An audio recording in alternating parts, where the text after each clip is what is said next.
commentating here at the Sports Safe ARL Nines at Stanmore Bay. So, about to get back underway in this clash between Mount Albert and Point Chev, and it's Mount Albert with all the work to do, 8-0 down.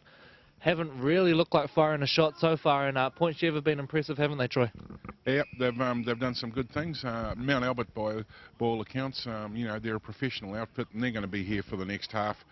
And, you know, nothing's actually locked in stone until the final whistle, especially with these two teams. If you are at the Auckland Rugby League Administration's meeting today and you're listening to the live stream secretly in your earbuds or watching it on your smartphone, please concentrate on Juanita's presentation and listen to Pat Carthy. They've put a lot of time and effort into the ARL administration workshop, and to all of the administrators that are there, sorry we couldn't be with you, but we're here enjoying the footy and the sunshine at the Hibiscus Coast Raiders. That's right, it's a tough life sometimes, Troy, and I dare say today we have a pretty good job, sitting pretty on halfway at Stanmore Bay, under our tent out of the sun, and what is a pretty nice day. So, a big carry forward from the number 8, Saliga Kapel.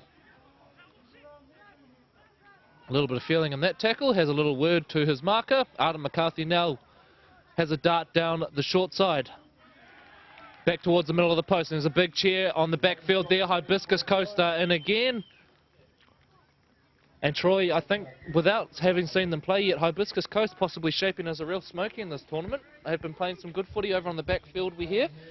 I think you've already touched on it. They're a restricted side, or the majority of them are. Has he gone in there? No, a little drop there. Some enterprising play, though. Nice play with the kick over the top, and the big fella Preston Ricky reaching up for it.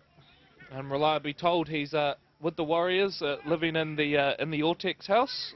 Of course, Ortex, proud sponsors of the Point Chevalier Pirates, long-time supporters of the local game in New Zealand, and we thank them for their continued support in many different avenues in the New Zealand game. So, as you mentioned earlier, great to see the Ortex presence down here today, watching the boys. Yep. Mark Robbo will be over there screaming with what voice he's got left to try and get the Pirates home. And Mount Albert with the ball. Wee bit of side movement now. We're starting to straighten it up. Good inside flick. Nice series of offloads there, and the second one, I think, from Tony Ulupau. No. And they get the penalty as well. So here we go. Quick tap here. Good meters, good meters. He's still forcing the issue. Get a wee bit of shape now. Let's see what they do with the footy.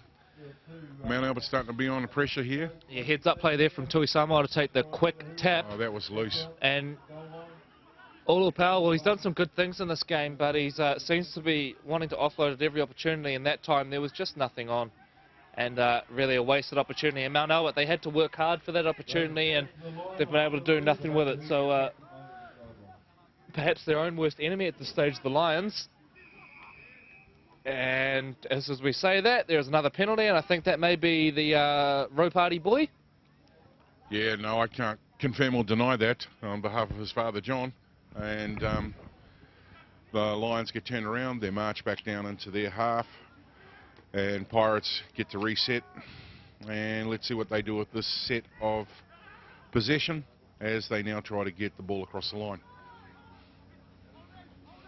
Tavita Latu now handles the ball out towards Arden McCarthy.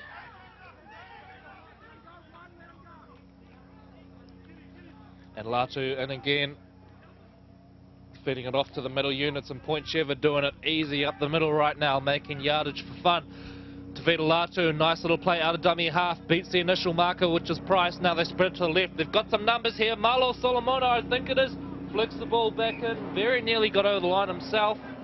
But Mount Albert holds strong, but Troy, they've got to score next. Mount Albert. The young reporter boy, I think, hurt himself in that tackle. He certainly committed himself, and if he hadn't, they would have gone in there. So his dad will say, just shake that off, son.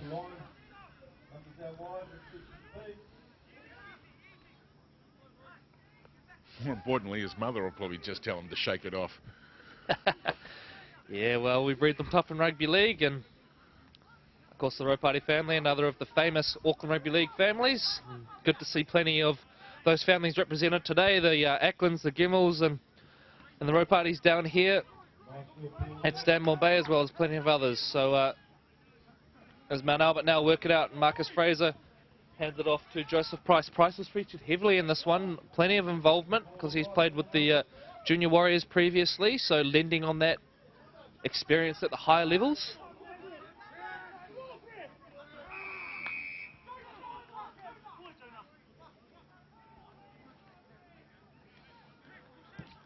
So the penalty there, and Marcus Fraser will kick for touch, but Mount Albert looking pretty tired, Troy. They've had to do a fair bit of defensive work so far in this game, and perhaps that's taking its toll as we approach the final stages of this match at the SportSafe ARL Nines. A ticket to the middle of the sticks, Tui Samoa into dummy half. Play the ball is slowed down a little bit too much as Price looks to take off, but the ref says go back and play it, son.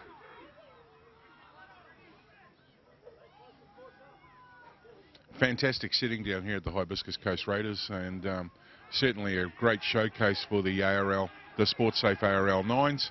And once again, you know, we encourage you, if you've not got much on today, come down and join us. There's a lot more football to be played. If you can't make it here, log online, free streaming through our Auckland Rugby League website. And he may well have burgled one through the centre there. Yes, so that's been awarded. Indeed he has, and we just wait for confirmation of the number there. I think it's Tui Samoa, who has featured heavily in this one. He's been nice and involved, and on that occasion Troy just catches the markers napping and sneaks over for a try that gets Mount Albert back into this one, but the clock is against them. Yep. As said earlier though, like, you can't count either of these teams out, and you know, they'll play right to the final whistle as we get ready to reset. So, you know, Mount Albert's going to hope for a quick turnover here and put them back under pressure. Point Chevalier, however, will slowly get into position. They might do a bit of hand waving at one another just to buy a little bit of time. But Mount Albert are set, they're ready.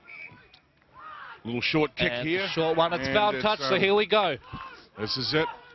You can hear there's a lot more animation now, a lot more communication. Yes, sudden bit of energy in the step. The ref's going to call that one back for playing it off the mark, so there's not long at all left in this one here at Stanmore Bay. So Mount Albert with the chance to steal it. There's only 2 points in it, but there's a clean drop. And my goodness, that is a coach killer. Unfortunate error there for Kitiona Pasini. Of course, a Auckland representative a few years ago against the New Zealand Māori residents down at Rotorua. And that game, of course, become a real kind of highlight of the representative season. A nice mid-year representative fixture for the Auckland boys.